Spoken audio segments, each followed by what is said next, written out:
Alright, it says we're live. Kyle Fielder just commented it. Yeah, no, I saw it. Mic Bingo. check 1 2, ladies and gentlemen. Mic check 1 2. Been a while since we did this. Here we are. We're rolling. 4th of July special, episode 49, Freedom Day. Let's get to it. Happy to be back. Yes, sir.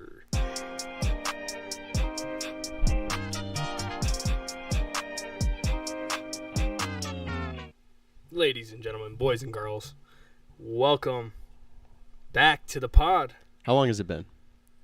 It's been since our last episode was 2021 in review. Dang. So it's been, since end of December. Yeah. So I think we did it on December 31st, right? Yep. Okay. So first time in like 7 months. Yeah. Pretty crazy, but we're excited to be here. Yep. Excited to be doing this. We're doing it from my back porch. Had to catch a little outdoor 4th of July vibe, you know what I mean? But we're here.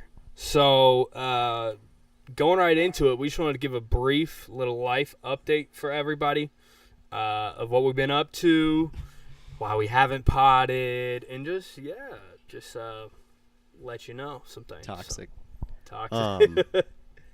So it's been really busy over here, especially even in the beginning of the summer. We had planned on possibly trying to get it started earlier in the summer, but we both have been crowded with work and everything, and then school just overlaps with everything as well. So that's why we haven't been able to really pod lately. It's so weird saying pod lately. We sound like nerds. Little pod. We haven't been able to get on the podcast. No, that's right. For quite some time, simply because of all that stuff. As much as I know, I've had people buzzing me at school.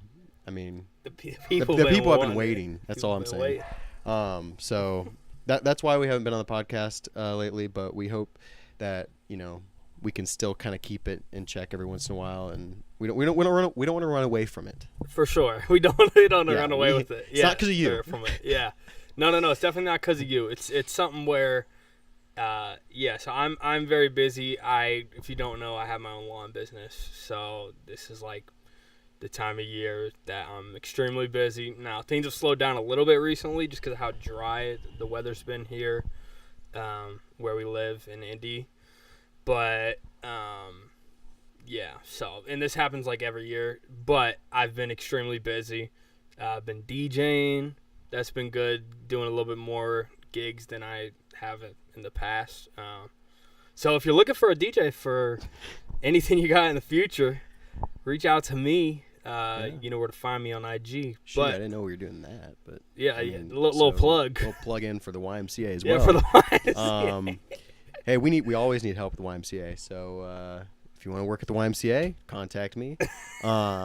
Also, personal trainings for soccer. If you, if you, or I don't know how old you are, but if your kid wants to, exactly. Kid playing soccer. Hey, there you go. Yep, there you go. All right, so we're gonna go ahead and jump right into our first topic, and obviously we know there's a lot to talk about. Obviously, we haven't potted in 7 months. Yep. So we're gonna talk about 7 months of stuff. No, we're not. Obviously, we're not gonna be able to pack all that in. But we just wanted to highlight a few recent things, and obviously our podcast is entertainment focused, movies, music primarily. Mm-hmm. So recent movie that came out, The Black Phone. We're going to be giving a quick review of that.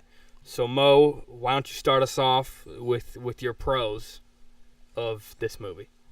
So a few pros. First off, super entertaining. I also really liked how short it was. The movie was right around an hour 45. And another huge piece that I loved about it is the fact of how simple it was. They didn't try to overreach or cross boundaries that could have maybe made it a flop. It was simple. It was entertaining. It was fun to watch. The horror element was earned throughout the movie. It kind of felt more of like a thriller, criminal investigation type thing too as well. But overall, like, it was very enjoyable to watch. I don't really have any gripes with it. Like, it's not a big scale, large budget movie. It's just a very simplistic horror thriller movie that was enjoyable to watch. Yeah, totally. I'd say for me, when it comes to my pros. To piggyback on your last thought, I feel like this movie was so effective and to the point. It's definitely it kind of straddles the line of horror and thriller. I think there's moments where there's definitely enough horror there where I can confidently say, yeah, it's a horror movie. But I'd also say it's just a good survival thriller as well. And I think it kind of, in a lot of ways, is a movie that doesn't really have any fat on it. It's to the point. It's direct. And, tells you what you need to know about the character. So I just appreciated how simple yet effective it was. And, it wasn't all that complex. So I appreciated that. I think if you enjoy a good survival thriller that has a level of realism to it, I think you can appreciate it. I think the performances as well were phenomenal. The two kid actresses, they were absolutely, or actors and actresses, excuse me. They destroyed it. The little girl in particular, I think her name was Maddie something. Yeah. She absolutely stole the show. I'm forgetting what her name is. Yeah. But shout out to her. She was incredible. I thought her comedy was just great in her comedic timing. Definitely gave some good moments of lightness when you needed them. But yeah, and the Ethan Hawke's performance as the grabber, it was standout performance. He's more of the humanistic Pennywise. Yes, I would say that's actually a great description. I absolutely loved him. Yes. Everything about that character. I guess we'll get there, but it's just I wanted more of that character. Yes, totally. And go ahead and use that transition right into your cons. So cons, I just wish I saw him more. I wish there was more intense sequences with him, because not gonna lie, the whole game of Naughty Boy sorry, that just every time he said that, or when it was implied that they were saying that was the game he played or whatever, kind of cracked me up, with the belt with the belt. So sorry, spoilers. Oh god, Joe, how dare you. No, that's not major spoilers. When he and you've seen it in the trailers too, but there's those frames where he's just sitting in a chair up in the kitchen, and he's it's kind of funny to see his techniques on what he is doing and why he's doing it. It's kind of freaky, but that's obviously the reason behind it. But I wish we had more of the grabber to see, because I thought Ethan Hawke did an amazing job with that character, and a little bit more backstory on it as well. But I don't really have that many other negatives because I didn't really go into the movie with so many expectations. I was just going into for a good movie. Definitely, yeah. And I would say my only real cons are what you said about the grabber and how there could be a little bit more development there with his character. But it also, being that they kind of leave it ambiguous. What's the word I'm looking for? Ambiguous? Ambiguous. I don't know why I can't say the word. It did kind of add to the creep factor when you don't know as much about this character. So I thought that part was really interesting.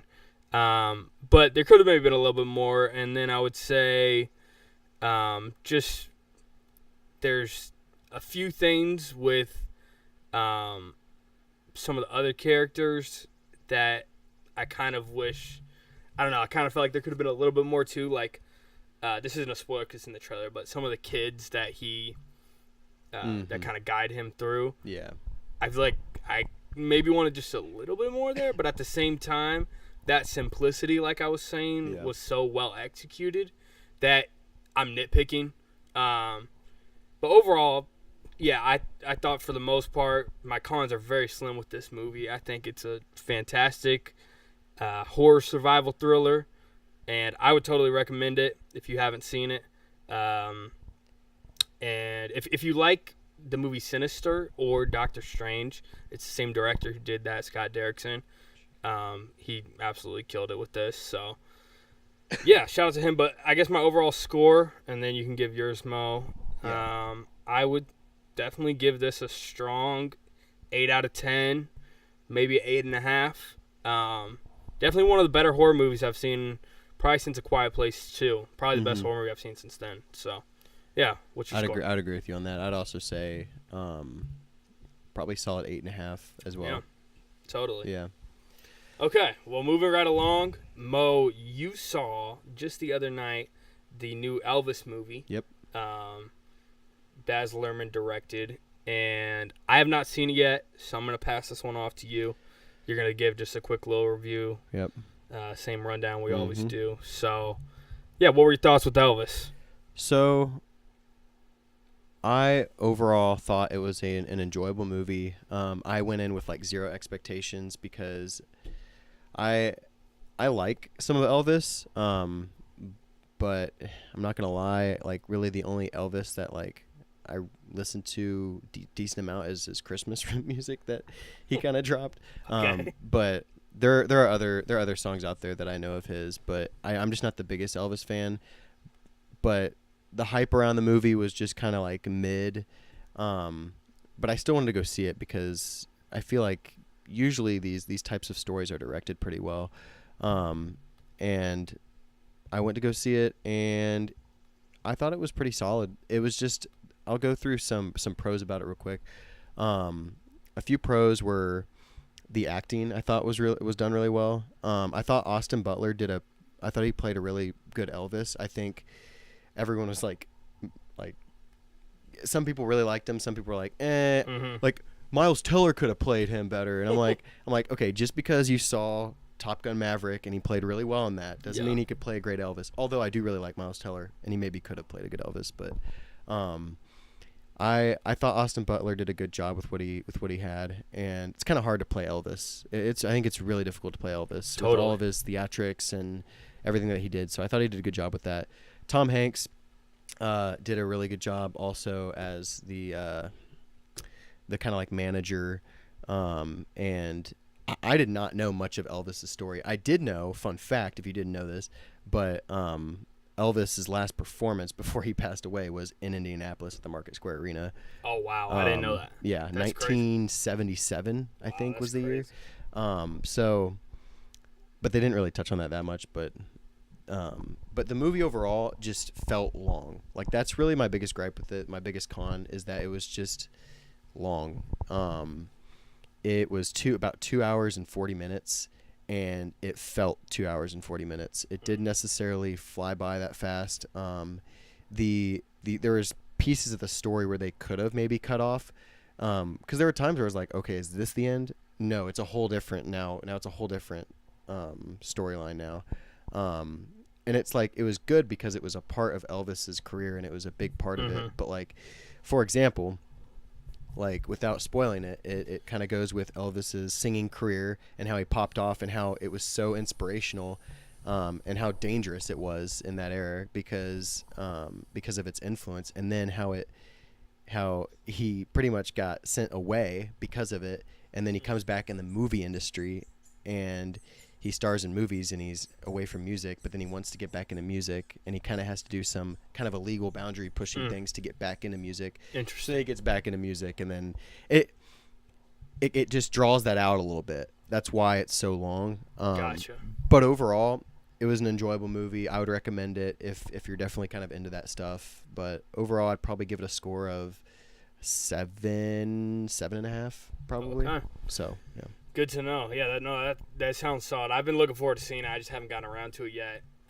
I also need to see Minions, which that everyone's been making a huge deal out of that. By the way, apparently it's become like a big thing. Yeah. On TikTok, I was hearing about that, which Dress is up. kind of funny. Mm-hmm. But what I've heard about the Elvis movie so far is for the most part good, and I've heard that his performance, Austin Butler, is like Oscar worthy. A lot of people are saying. They're not necessarily saying, like, most people are liking the movie, but I haven't heard of some people be like, oh, the movie's going to win Oscars. I think people are particularly talking about his performance. Yeah. But I'm looking forward to seeing it, so it's good to hear from you. And yeah, so real quickly before we move into our next segment, which we've been waiting to talk about, just wanted to say, if you're watching this or if you're watching the replay of the stream later, or any of the clips if I chop them up or anything like that, just want to thank you for watching. I want to ask if you'd leave a like. That'd be great. Leave a comment on some of your thoughts, just telling us hello and that you're there. We appreciate that. and any of your thoughts on any of our commentary or whatever. What are you gonna say? I'm just looking at Kyle Fielder's comment.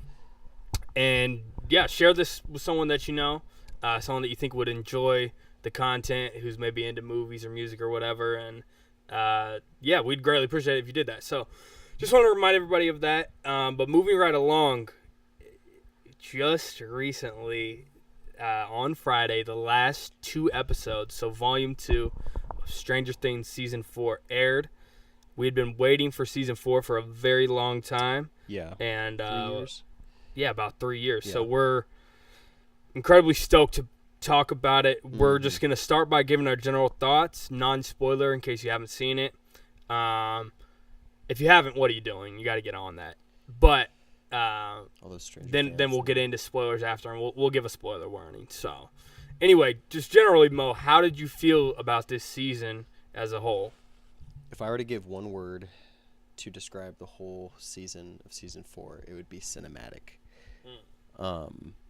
It's again hard to rank right now what my favorite season is, but Season 4 was just on another scale in terms of budget and how much money they had to spend and how much time. Yep. I know COVID kind of had to do a part of why it was set back. But gosh dang it, I was waiting so long and I was a little nervous because yes, I knew they had a larger budget with this and they were, pushing some boundaries in that way, and I was excited.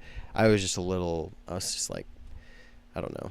I was just impatient, I guess. I knew it was still going to be at least somewhat good, but this was very, very good. I liked the style of putting it out, of putting the first few episodes out and then waiting on it a little bit because the anticipation again was just really cool to see.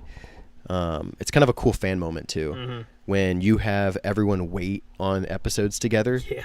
It's like the intensity and just like totally it gets, for example, Joe and I, we were able to, plan and watch the last couple episodes with some other friends around the area. So that was a really cool experience. But overall, yeah, this season was really cool. A lot of cool things happened. It was entertaining. You get to meet a lot of new cool characters. It was emotional. I'm not the biggest emotional guy, but this season definitely had me connected to certain characters, which was really cool. And the comedy was spread out really nice. You still get the characters that you really love. They do a great job. I thought the thing that Stranger Things has done such a great job at is the characters, pretty much the majority of the main characters are likable. So everyone kind of has their favorite characters. It's not like we all have our favorites and our worst. It's not gonna lie, even Vecna, he's a cool character. Even the villains you like. So yeah, no, I'm totally with you. I thought the season was fantastic.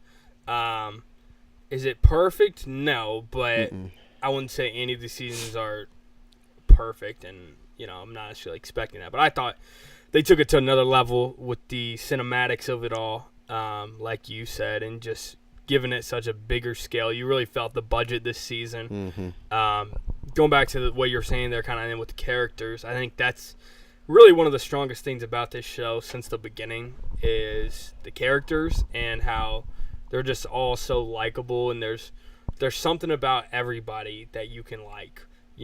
Or some character dynamic that they have with another character that is really enjoyable to watch. So I think that's one of the strongest things with the show, and this season carried that and even expounded upon that with some of the new characters like Eddie. I thought he was phenomenal. And just some of the other things they did really surprised me. I was not expecting them to go in the direction they went, but overall I thought it was phenomenal. I mean, Stranger Things is one of those shows to me that I think anyone could get into, even if you're not that into TV. Like myself, I'm more of a movie guy, but even if you're not as into entertainment, I really think it's something that even our parents' age could appreciate. Yeah. And even if they're just a casual viewer of culture and stuff like that. So, yeah, I thought this season was great overall, and would second pretty much all that you said. But let's get into our pros and cons, and this is when spoilers will be on the table for Volume 1 and Volume 2. So if you have not seen the end of Stranger Things, so if you haven't seen Volume 2 or any of the season, come back, watch it live, please go watch it. Or skip past. Yeah, please go watch it. Segment. It's worth Yes, please go watch it. It's worth it. Totally. It's long. What'd you say? I said it's long. Yeah, it's long. We'll talk about that. Yeah, we'll talk about that, exactly. But all right, so you've been warned. We're getting into spoilers. So pros for the season. Man, like I said, where they went with the Eddie character, rest in peace. I mean, I thought the way he went out was fantastic. It was epic. The scene of him playing the Metallica song on the guitar was just absolutely, honestly, one of the best scenes in the show overall, I would say. Gosh, Ari's going to get mad at me for forgetting what the song's called. I have it in my phone. I literally put it in my phone. Let me look. Anyway, you keep talking. Yeah, I'm going to find what the song's called. Eddie was my favorite character of this season, so I'm still a little upset. I had my own theories. I thought that Eddie was going to become the new Steve, and Steve was going to die this season. I didn't want Steve to die either. Master of Puppets. That's what the song's called. Master of Puppets. I knew that. I am so sorry. But what a great song that Eddie played. It was a free concert. And in the Upside Down. Yeah. And his relationship with Henderson and Dustin. Yeah. And the relationship he had with Dustin and the relationship Dustin has with Steve as well, like they both kind of mirror each other a little bit. Totally. But what really got me choked up was a couple things with Eddie. Mm-hmm. First off, when Eddie said to Dustin, and he was like, when he said I didn't run away this time. So good. Like that got me. So and then good. when Dustin was having the conversation with his uncle, like at the very end, that was like fantastic as well. It bothered me because it bothered me because everyone's still blaming Eddie for everything, mm-hmm. which is so frustrating. Yeah. And it's like, I understand because like people just don't know, but at the same time, it's like, it's ticking me off because I'm like, bruh, like Eddie just like was the nicest, sweetest person. I think in season 5 it'll get cleared up. Though. Yeah, they'll clear his name. But it was just sad to see his name with the other missing people, and everyone just puts like the devil and stuff on it in his paper, and his uncle keeps reapplying the paper up there, and it's like, I can't imagine what his uncle's going through. Oh man, because he's had to sit through, Chrissy's death. Yeah. That and the Munson murders and all that stuff, mm-hmm. and the fact now that his nephew it's sad. It's sad to take yourself, if you put yourself in his shoes, mm-hmm. to see where you go through. I thought Eddie's storyline was so good. And another pro that I had with this show, with this season, was, for the most part, the storylines, especially in the second half with the last 2 episodes, mm-hmm. connected really well. Totally. There are a few times in the first volume where I was like, okay, it's not going anywhere sometimes. It's a little bit of fluff. But in the second volume, they were able to piece it together better. And I was actually pretty heavily involved and interested in each of the storylines. Yeah. So, that's another positive I had. And then the last positive I was going to say was I like that they took more risks, but it's going to be a con here in a little bit. They took more risks, but they didn't go as far as I thought they would. Yeah. No, totally. And I guess to finish off a couple pros, I thought the Vecna reveal of him being one in Henry Crewell was fantastic. I mean, by far the best villain mm-hmm. that Stranger Things has had. The Mind Flayer, obviously the Demogorgon have been great, but seeing just more of a character arc and less of just a straight-up monster with Vecna was very, very interesting. And then getting the reveal at the end, like the end, when it kind of revealed that he was controlling the mind flare the whole time, and basically has control of a lot of the Upside Down. I thought that was great, and just a really interesting character, interesting story arc that they decided to go with his character. So that part was dope, and yeah, I guess to move into cons that have to do with spoilers. I think I'll go ahead and say it, where you were going with them not fully going there with their risks is, I think we have the same complaint, is just the Duffer Brothers having issues killing off important characters. Obviously, Eddie's death was gut-wrenching and worked phenomenally. And even like in past seasons, Bob's character, and obviously in the first season, Barb.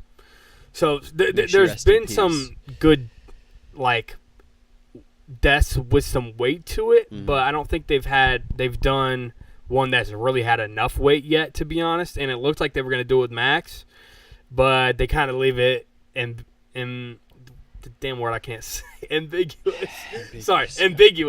at the end, which I appreciated to some degree, but I was also like, are you going to do it or not do it? And that was the point. They want to leave people hanging, but I'm like, come on, man, just go for it. And Duffer Brothers have even admitted in some interviews that they have issues killing off characters. They kept them for the fans. Yeah. Like, as much as you, I don't know, it's like listening to, you'll always have fans that are on opposing sides of things, and you're going to just have to take a risk no matter what. Yeah. But, like, Max's death, if she's actually dead, which I feel terrible saying this, but she should be dead. Right. Her character arc was beautiful. Yeah, it was beautiful. Like, it was so sad. The fact that she couldn't see, and she was like, I mean, she earned a tear from me.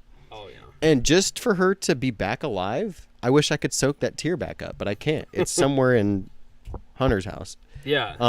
It's got to be earned, and it was earned, and they did it. They were so close, and I feel like she has to be dead, because the way it ended with everything with 11 trying to enter her mind, there was nothing there. And I think 11 pushed herself too far, and she's not powerful enough. And I was hoping that was going to be the like lesson that she needs to learn, because she gets too worried about her friends that she wants to save them, which she can. She can only do so much though right now. And hey, I know we all kind of hate Papa, but I got to say, he was right on this one thing. She was not ready. Yeah. And no matter how much we do not like him, which he was not a good person, he was right about this. And he did truly care for her. He cared for her because he thought in his best interest it was the best thing possible. When he wasn't really worried about her, right. He was worried about his image about her. Yeah. But Papa was right about this. She was not ready for Vecna, or to fight Vecna, and I think that's what the outcome of that was with Max. And the only other con I would say too is that I don't know how I necessarily feel about the length of these episodes. Yeah, I like the cinematic feel of it, but like, we already watched 8 long hour to hour 20 episodes, and you're telling me that we have to sit through a 2 hour and 22 minute episode? Yeah, like, which is cool, and it's cinematic, but like, there are times when you have these other storylines, like, and some of them, when they feel like kind of dense, or some of them just feel kind of fluffy, there's not much to them. I'm like, why am I sitting through all of this? Right. And it's just like, again, I really, really did like this season, but like that was probably like one of my only other things too. Yeah, and I have to agree with you there. I think just there's a lot of fluff there, and I will say kind of the I guess way to combat that for me was just that I feel like the characters are so good that I enjoy spending time with them.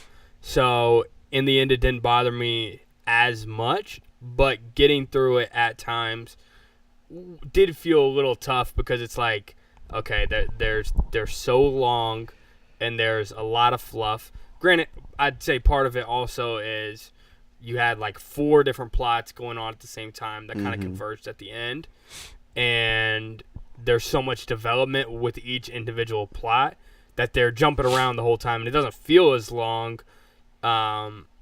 Like it doesn't feel like you spent as much time with the individual plots, but it's because it's trying to juggle all of them and balance all of that.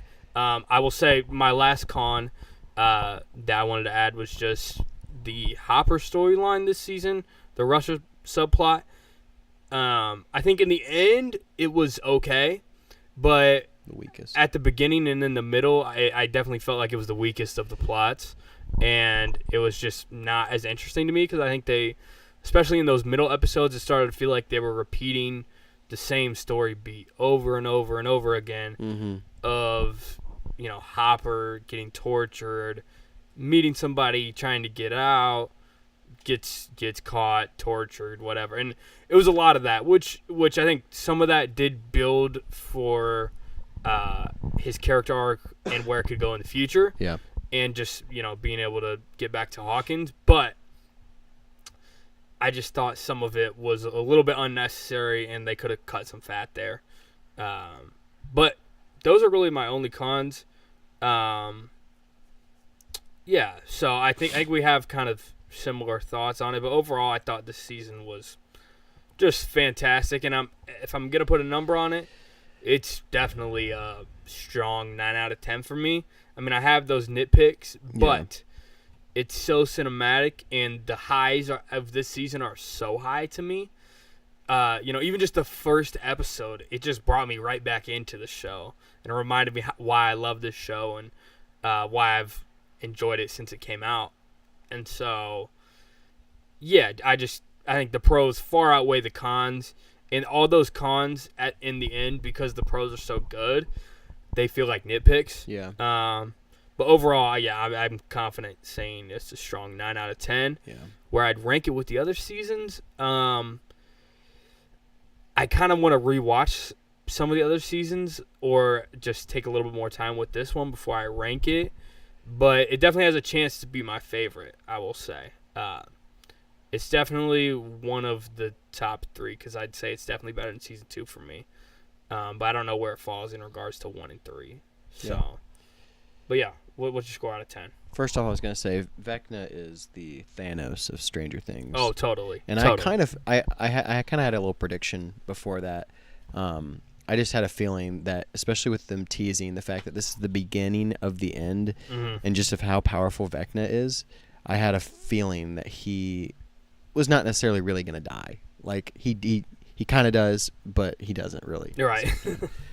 So, score wise, again, I'd probably give it an 8.5 or 9. I don't have it really anywhere in my rankings right now. It's battling number 3 right now.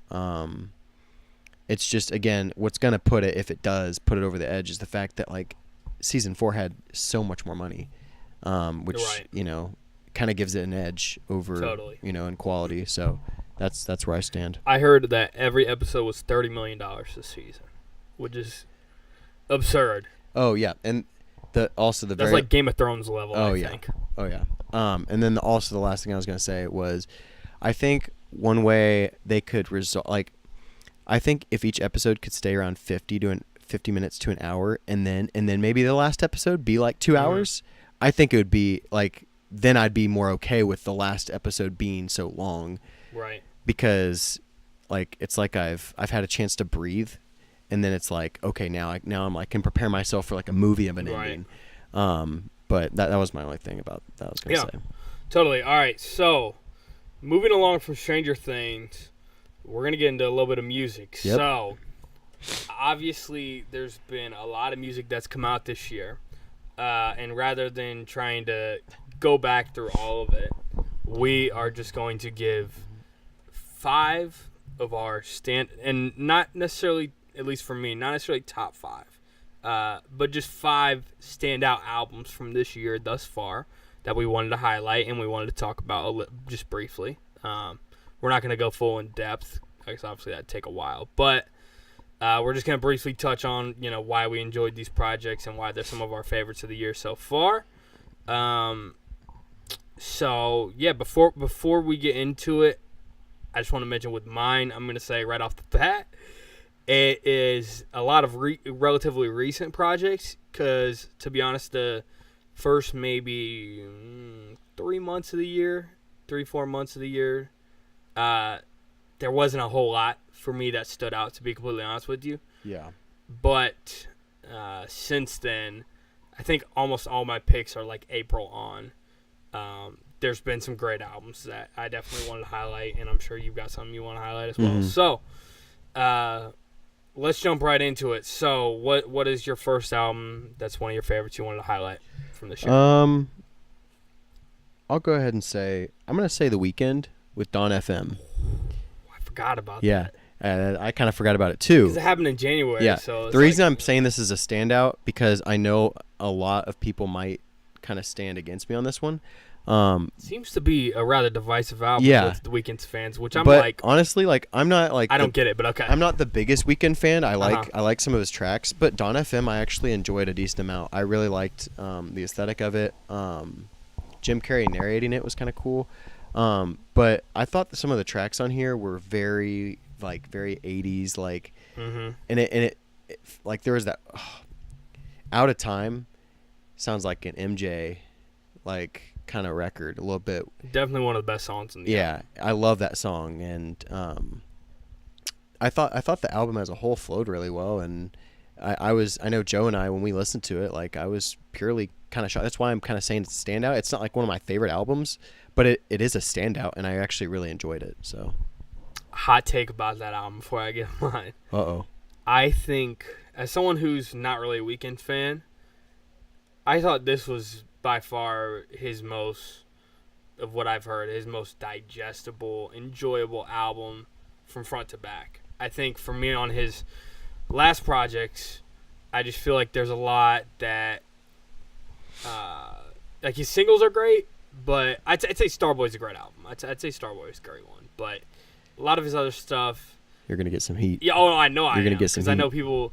I mean, I have a friend. Shout out to Cole Ames if he sees this. Yeah. He is a diehard supporter of After Hours. Yeah. And I know a lot of people love that album. That was like one of the most streamed albums of the past however many years.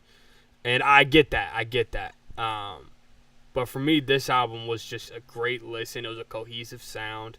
I thought the atmosphere he created was fantastic. And there's a lot of songs here that I'm like are really well-written songs. Content-wise, it's a little toxic. Yeah. As the Weeknd can be. But I thought it was really interesting and unique. And yes, he definitely dives into the 80s sound on a lot of these tracks, but I think he does it in a very tasteful way, where it didn't feel like he was just copying and pasting. But that was just I know some people really don't like this album, and I just don't get it, to be completely honest with you. I think it's a really great listen and a really great album. But my first album I wanted to cover was the most recent Bad Bunny album, Verano Un Verano Sin Ti. I tell you what, this album, between this album and another album that I'm gonna name, those have been my two go-to albums this summer. So far this summer, there's been some really good listens, but it's been more so singles other than those two albums, and maybe one other album that I think is on my list. If not, I'm sure it's on yours. Yeah. But but like this album, Un Verano Sin Ti, has been on loop for me this summer, and I just think it fits the summer aesthetic so well, and there's so many slaps on there. Obviously, if you're not that into reggaeton music, you might not get it, but this album has streamed like crazy well, and for me, it's just, I love that reggaeton sound, and Bad Bunny's one of the best at it, I'd say right now, just with he's kind of like a Drake in a lot of ways, where he can sing very well, he can also rap very well, and not according to the last album. Well, yeah, not according to, honestly, never mind. Never mind. But he's a very versatile artist is what I'm getting at, and he even experiments with some things that aren't really reggaeton on here, and I thought those tracks worked, so I mean, there's just so much to like on this album. It's not a perfect album. It's not a front to back, no skips. It is a little long, but the joints that I love on this album have just been on repeat, and I think this is a fantastic listen. If you haven't heard it, Yeah, I can what agree. are you doing? You got to hear it. So, I can agree with what's Joe. your next project? Because Joe had been nonstop about Bad Bunny, so. I've been playing it Um, nonstop. So, I won't say this one yet because I know it's the other one that he's kind of addressing. I'll let him say it. No, you can say it though. You can say it Okay. because we'll probably have some of the same albums on this list. So. Blast Before You Go. We have to bring it up. Yes. So Joe and I are probably one of the biggest Blast fans out there.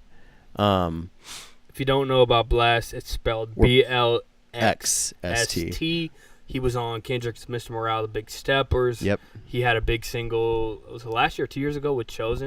With Ty Dolla $ign and Tyga. And Tyga. So. And he just recently was on Chris Brown's new album. Yep. But, I anyway, mean, how much bigger does he need to go to show who he is? I mean, Blast is incoming, but he's gonna be the next hook master. Oh yeah. And then some. Oh yeah. Like, this dude is an amazing artist, and he's not just to me, he's like that, like, he kind of has got that Ty Dolla $ign type of feel, type of vibe, but except, like, I don't know, he's surprisingly, he's a little more cleaner. He's just, his voice is kind of infectious, and yes, I can tell, like, and his ad libs and everything that he puts into his song, like, I think it just, like, it's so Blast, like, he's made himself distinct.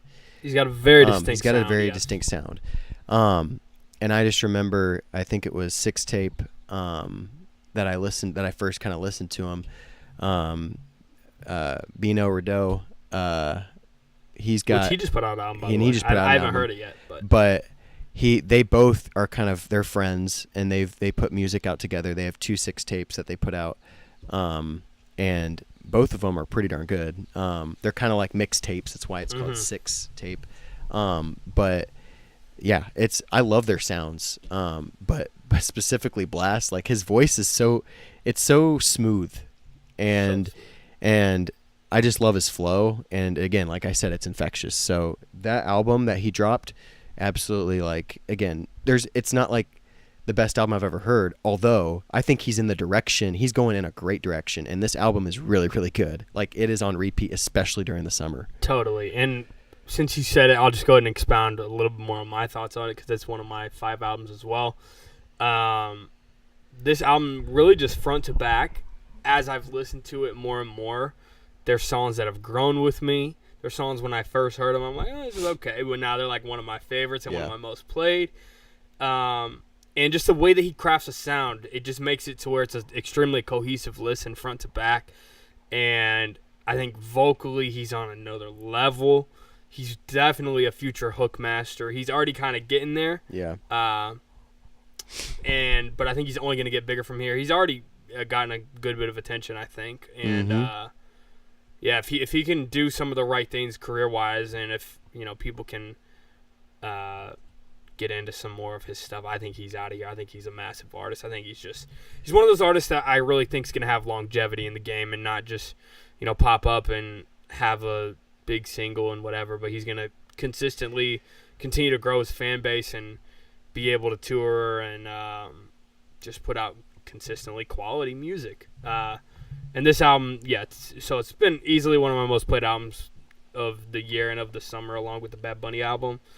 And if you haven't heard it, must-listen album. It's a pretty easy listen. It's only 12 tracks, and some of them are relatively shorter, so it's a quick, easy listen, and I think you're going to, no matter who you are and your taste, honestly, I think you're going to love it.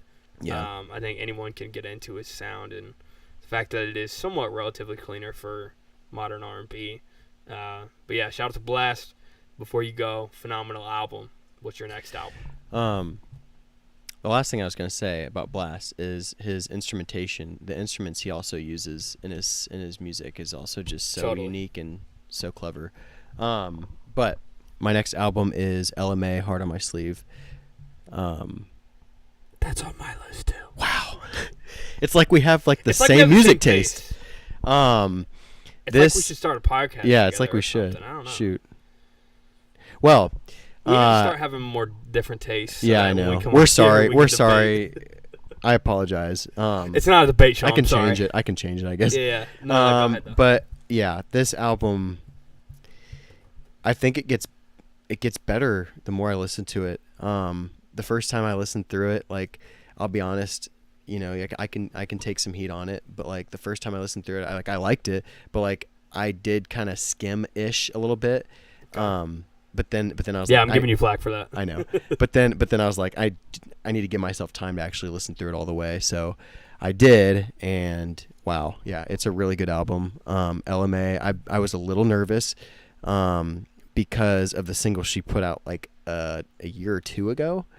And it was like, I think it was a year ago, and I was like, where has she been? And then like that single wasn't even that good. Another love song, which is on the album. Which is on the album, and it flows a little bit better now it's on the album, but it's still like, I was like, oh, like, why would you put that one out? Yep. And then when her album came out, like, I was genuinely, I don't want to say surprised, because Ella Mai is one of my favorite female artists, and I wasn't thinking it was going to be a bad album, but I just wasn't expecting it to be as good as it was based off of Another Love Song. Yeah. So yeah, wow, I really love the album. I love the surprises of artists or features in it. I kind of liked, first off, the intro. Like, oh, that's one of my favorite tracks. That's one of my favorite tracks. That might be my favorite track on the whole thing. And the use of, I thought the flow, again, I thought one thing, a strength of Ella Mai is, it's kind of underrated, but the way her album flows, it flows really well together. And I also thought the use of Kirk Franklin was really nice. Yeah, that track. Fallen Angel. Yeah, that was great. Shout out. That was very good.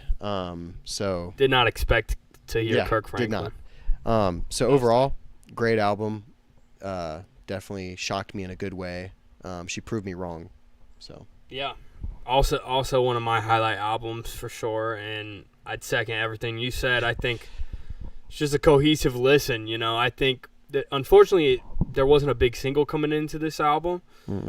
Nothing on the level of Boot Up or Trip or anything like that from her first album. And I will say, you know, it's definitely not on the level of her first album. Granted, I've only had so much time to sit with it, but I think it's more of her just where she's at, and obviously it's called Heart on My Sleeve, so it's a very open and personal album, her talking about her relationship experiences. And I think the overall message of the album and the overall cohesiveness of it, that kind of brings it all together, which I love when an album does that.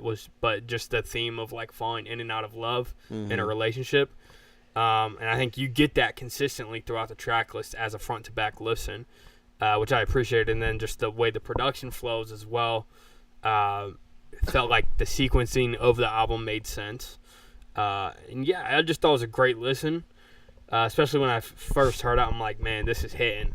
I wouldn't say there's maybe a few skips on it, but really not a lot for a 16-track album. Obviously, there's ones you're going to go to more than others, but as a front-to-back listen, it's very digestible. It's not like, this is boring skip, you know. But yeah, everything you said, I would say, and I love this album. So, what's your next album? That's three albums, right? Yeah. So hopefully, I don't know if this one's going to be on your list now. I think we might be a little more diverse now. All right. So I've got, I'll say Post Malone. Okay. 12 Karat Toothache. Yeah. I was a little nervous with this. This is why. Okay. I'm highlighting standouts. So like, again, this album is really good, but I have like a big reason why it's on the standout list as well, because it's just, I was a little nervous when he dropped. Oh my gosh, I forget what the song's called. Motley Crue. He dropped Motley Crue, I think it was last year.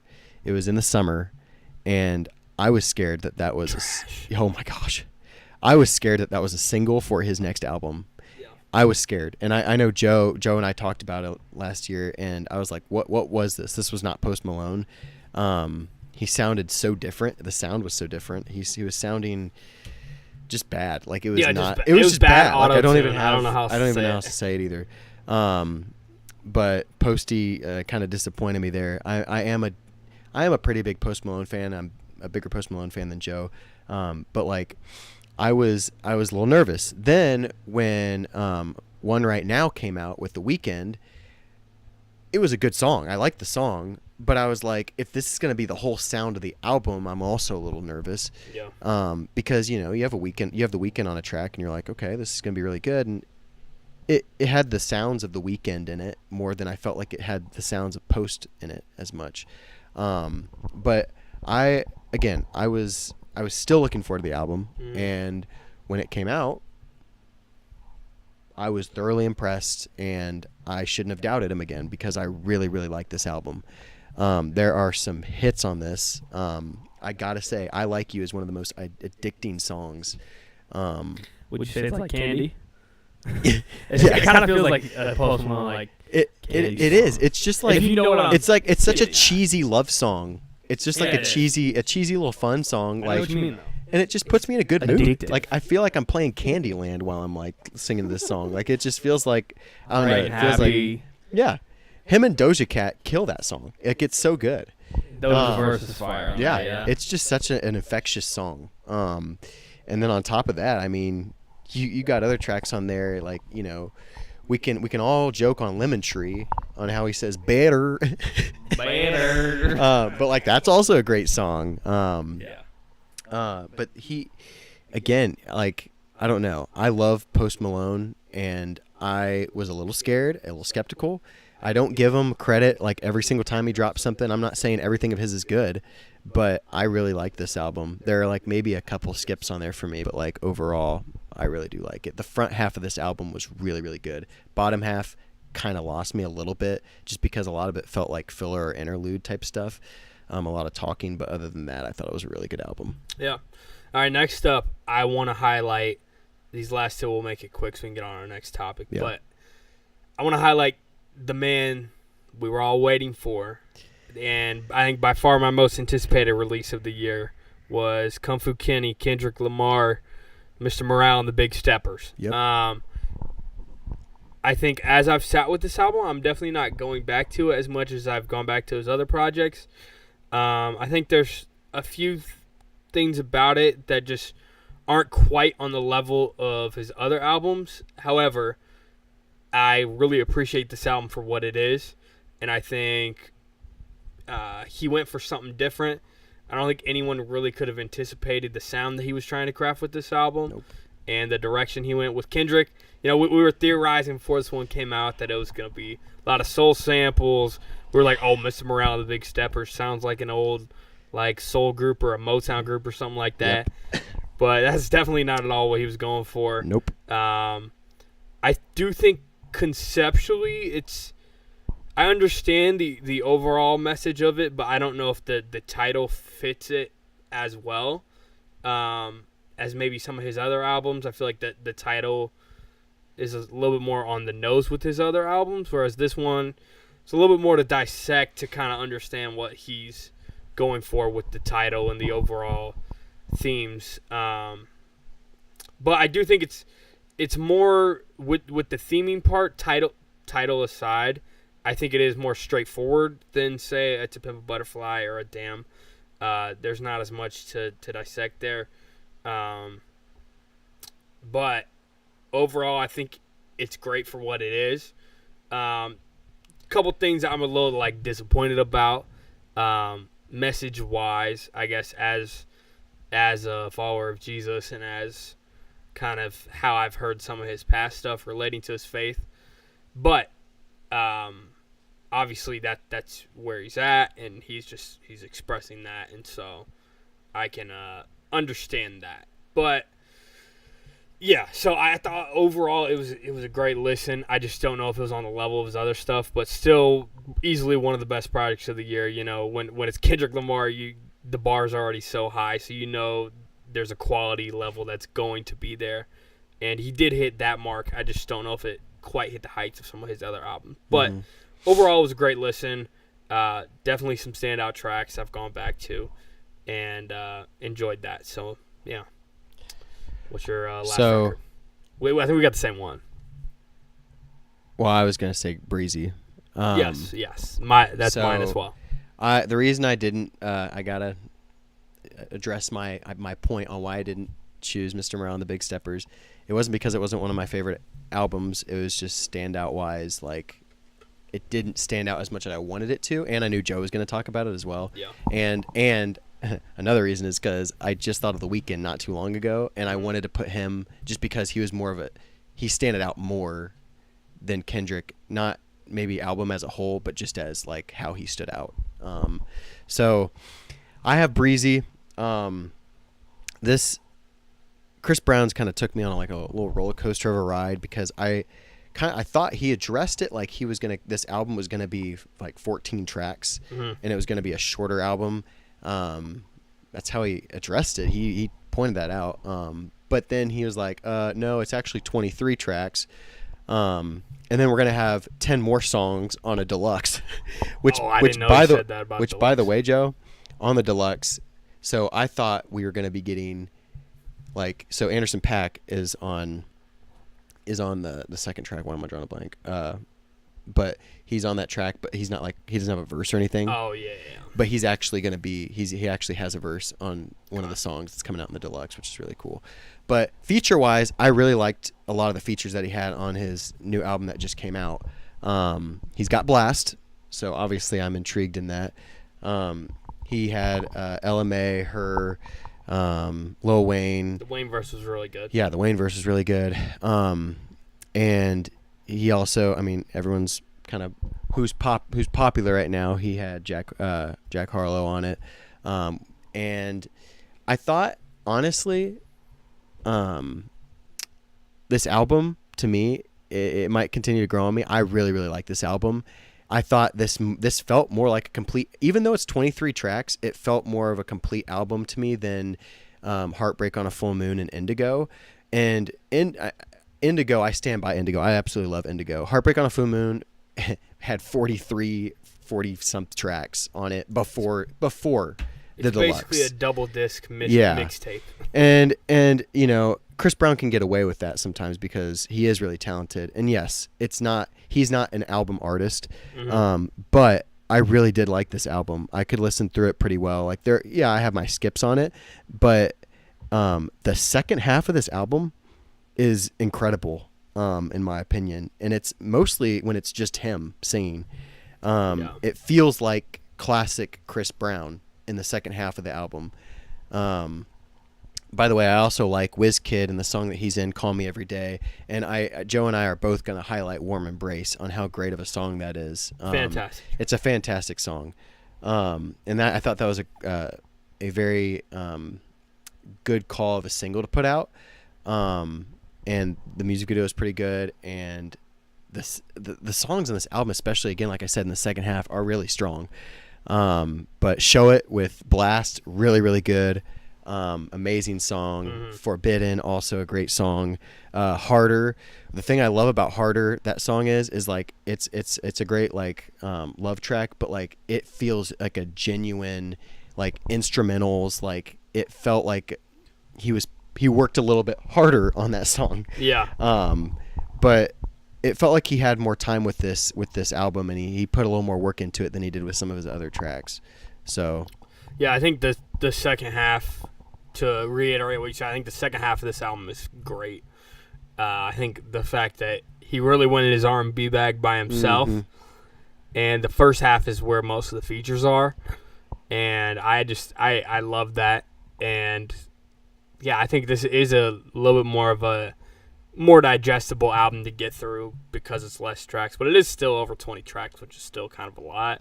Yeah. But yeah, I wanted to highlight that as well because it's been in rotation since it came out a couple weeks ago, and a great summer listen as well. If you just enjoy some of those summer R&B vibes, summer, even kind of the more trap R&B records that are really solid. Yeah. And vocally, Chris is one of the best, I think. And this album, unfortunately, I don't think it's doing as well as his last few ones have. It's because he didn't have Drake to feature with.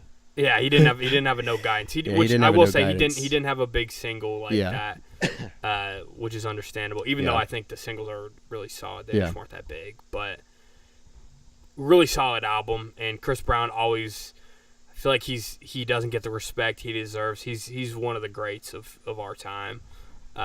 He's had many years, so I think he's not like the new hot guy on the block. That's why people don't talk about him as much. But there's consistently quality tracks on every project, even when they're 40 songs. There's great songs on really all his projects. Yeah. It does just take a little bit more to get to weave through and get through, because it's not always the singles that are the best ones. But really great listen, Breezy, and definitely one of my highlight albums. So, yeah. Moving right along, we are at an hour, so we're going to try to make these next two segments a little bit shorter. There's just a lot to talk about, and these two guys like to ramble. So, but moving right along to our next segment, we're going to be trying something new. So, and if this goes over well, I think we'll keep doing it in other iterations of the podcast in the future. But new segment called Best Movie You've Never Seen.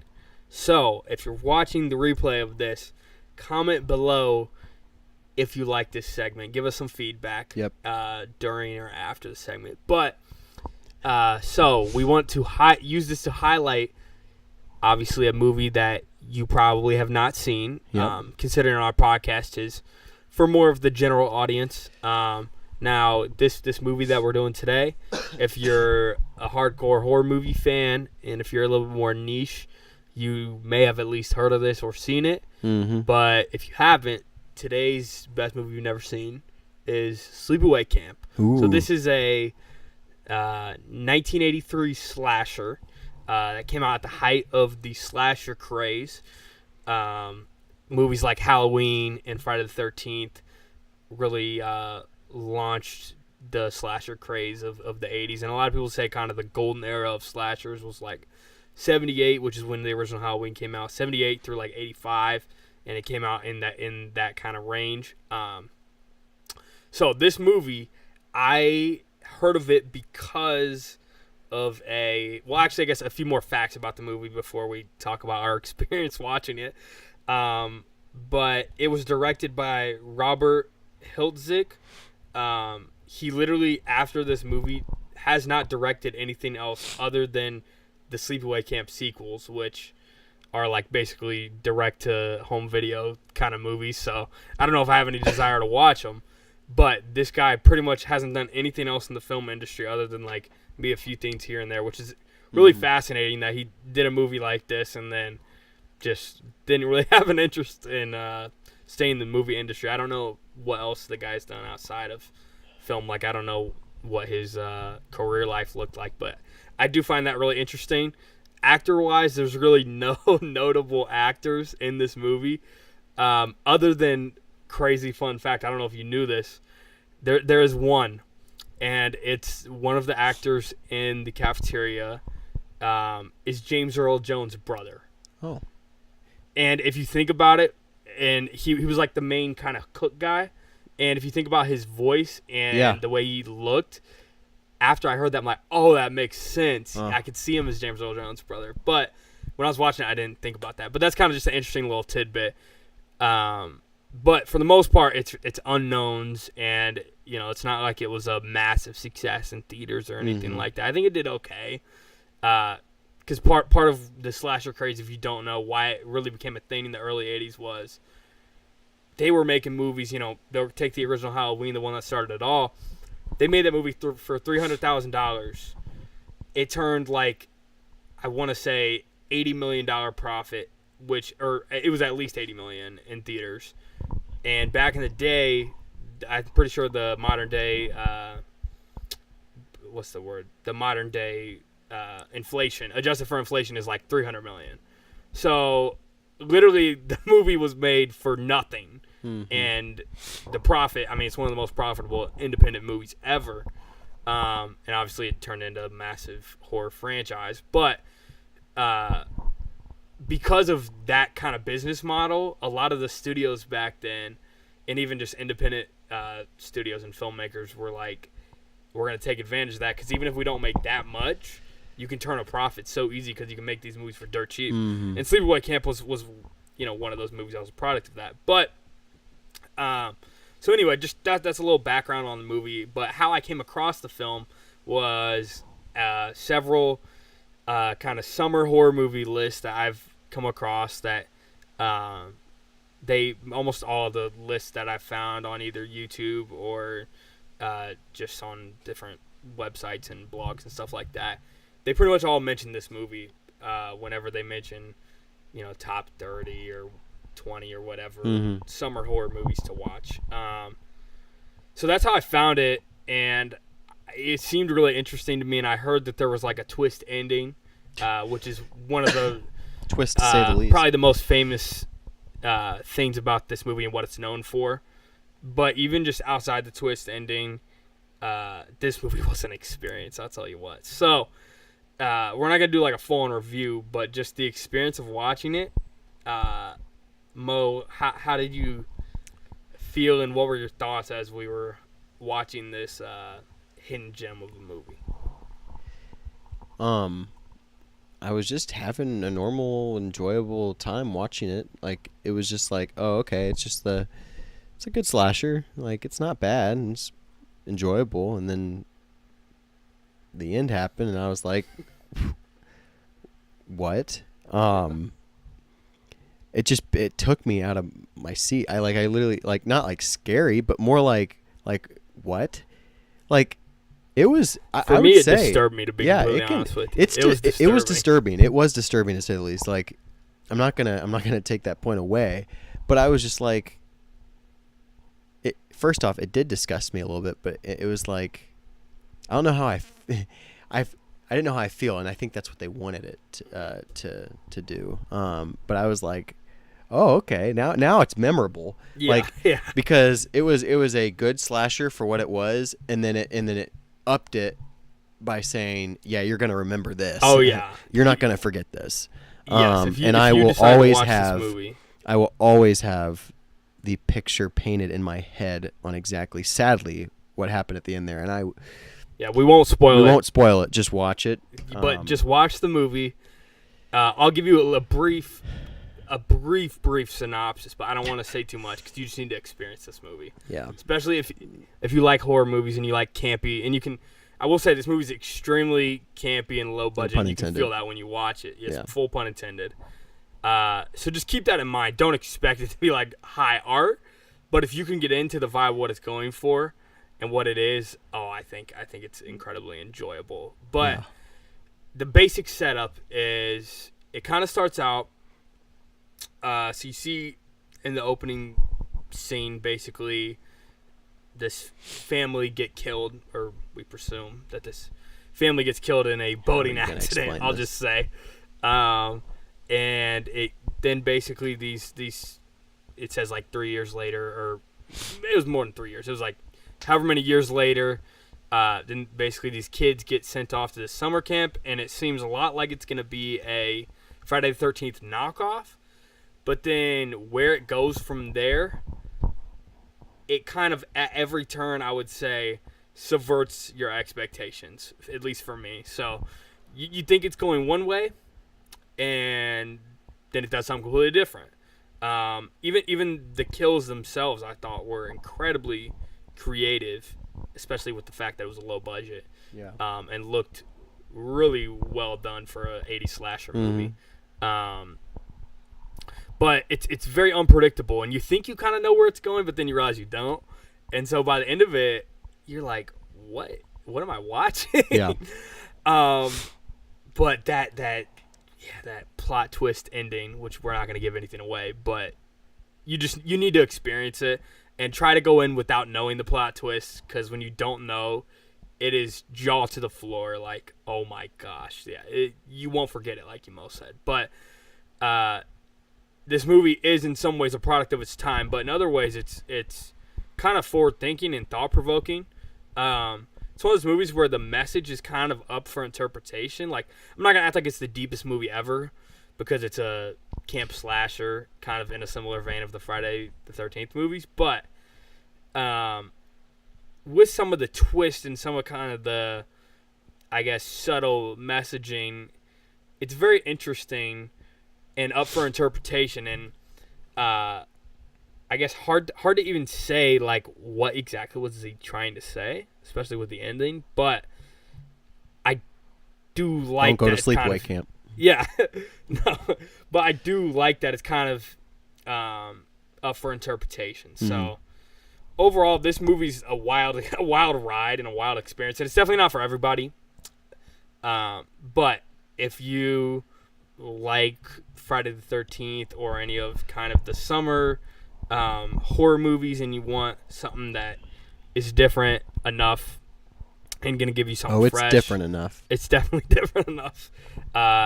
Give Sleepaway Camp a shot. We watched it on Peacock for free. There's like one big ad at the beginning and then no ads after that. So if you just have a free Peacock account, I believe it's still on there. If it's not, by the time you're seeing this, then you just gotta track it down, work, figure it out. But Sleepaway Camp, I would totally give this a recommendation. And if you don't like it, sorry, but I think Sorry we wasted your time. Sorry we wasted your time. But if you can get into it and you can understand it for what it is and take it for what it is, it's a wild journey and something that we wanted to highlight. So, anyway, that's our thoughts on Sleepaway Camp, best movie you've never seen. Wanted to keep with the summer vibe as well. So if you do watch it, let us know in the comments or shoot us a DM or something like that, and let us know what you thought. But moving right along, our last segment for the day. It is the 4th of July as Mo pulls his USA socks up. So we wanted to have some type of 4th of July tie-in. So we are going to be giving our favorite top 3 4th of July foods. So I know this is an interesting one. People could get a little spicy on this one. This could get debate. Hey, I'm ready. So, but what do you got as your first food? Okay, so I'm gonna group these two together, which people might hate me for it, but the reason I'm doing this is because I do know certain people that hate this specific food. Okay. I'm just like, okay, whatever. But I put burgers and hot dogs together.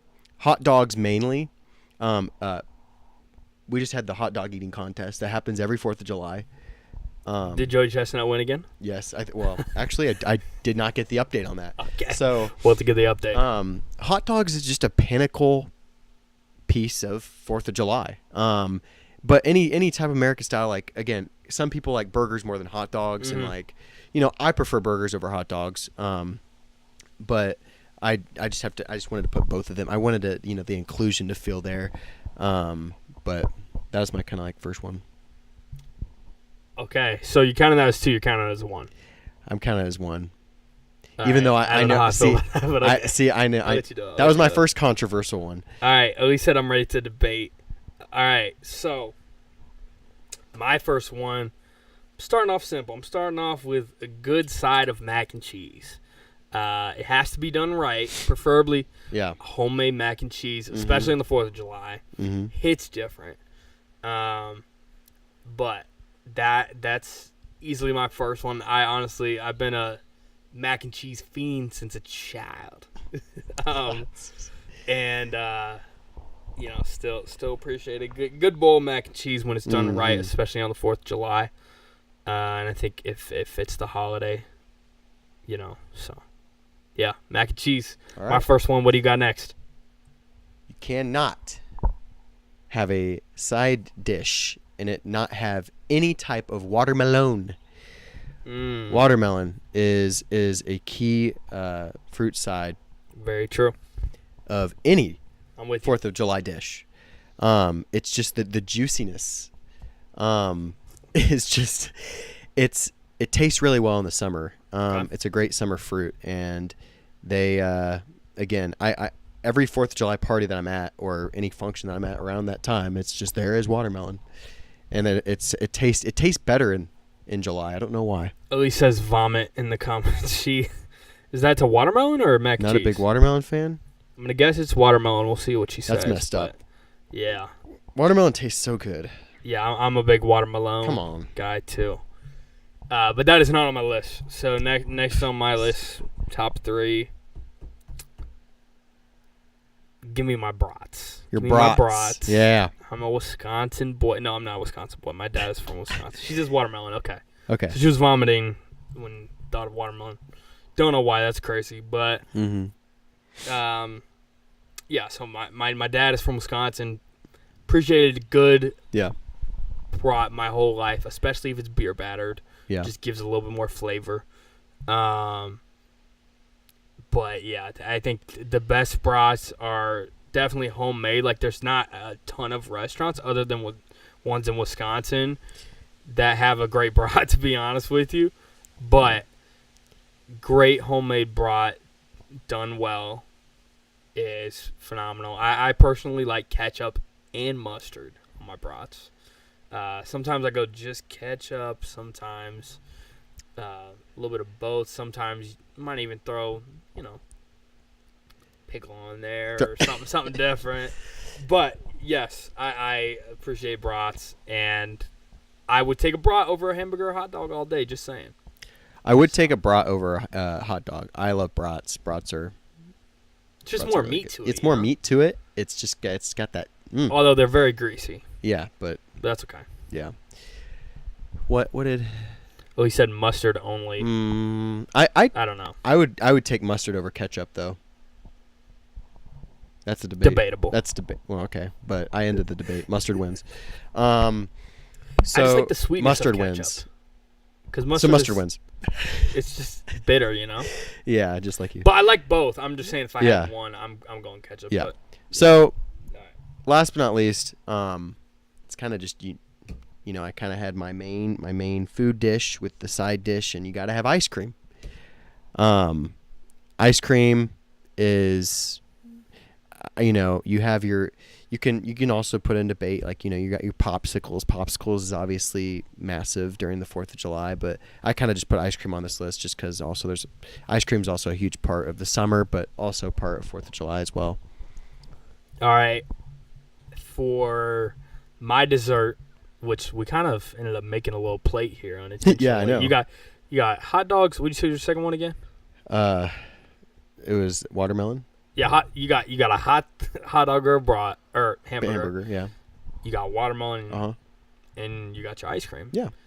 I respect it. I respect ice cream on the 4th, but for me, it's definitely popsicles. I mean, yeah, I knew you were gonna. Outside of the 4th of July, I don't really feel like there's a good time of year to have a really great popsicle, to be honest with you.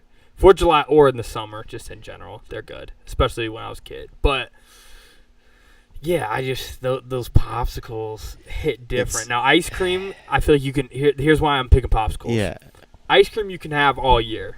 You're right. And you can't. You can also have 4th of popsicles. July. You can also have popsicles any time of the year as well. You realize that, right? But it's not the same. Okay. It's not the same. Popsicles for me just hits especially on the 4th of July or in the summer, like I said. I will admit those like either Captain America or especially when I was a kid. I mean, just even the Rocket Pops. The you know Rocket what I'm talking Pops, about? yeah. Very 4th of July aesthetic fits. In fact, we should get some of those for a little yeah. gathering tonight.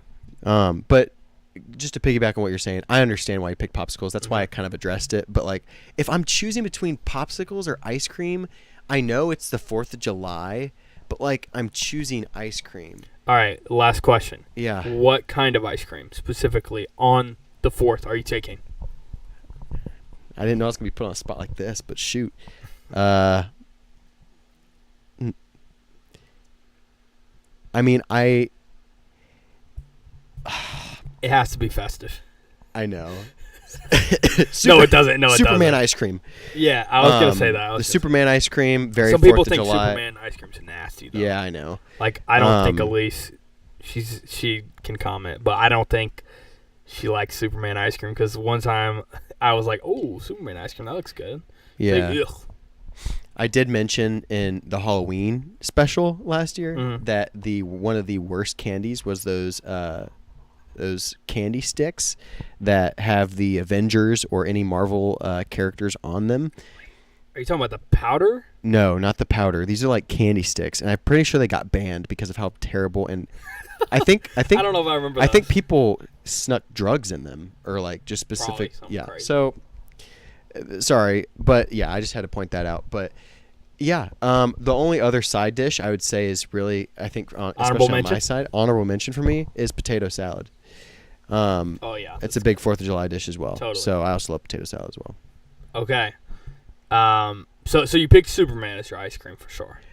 Just because the colors, Okay. the colors of America. But okay. If I wasn't saying you got to go festive, Well, what are you going with? I go with, my favorite, which is either like mocha chip or cookies and cream or Mocha chip. you have your good vanilla and chocolate. I'm not too picky about my ice cream. I'm just Okay. saying It just got to be done right. it's just got to be done right. That's right. All right. Well, that is going to do it Yep. for the pod. We hope you guys enjoyed it. Yep. Happy 4th. Happy 4th. Glad we could get back on this podcast. And, Totally. I know the people were waiting, so Yes. we had to And produce some content. as far as the future of the podcast, definitely follow our Instagram to stay up to date. We'll probably try to do a few more this summer, Uh-huh. but we'll see how things shake out. So Yep. we'll keep you guys updated. But without further ado, I'm Joe, And I'm Mo. signing off. Peace. Happy 4th. Peace. Happy 4th.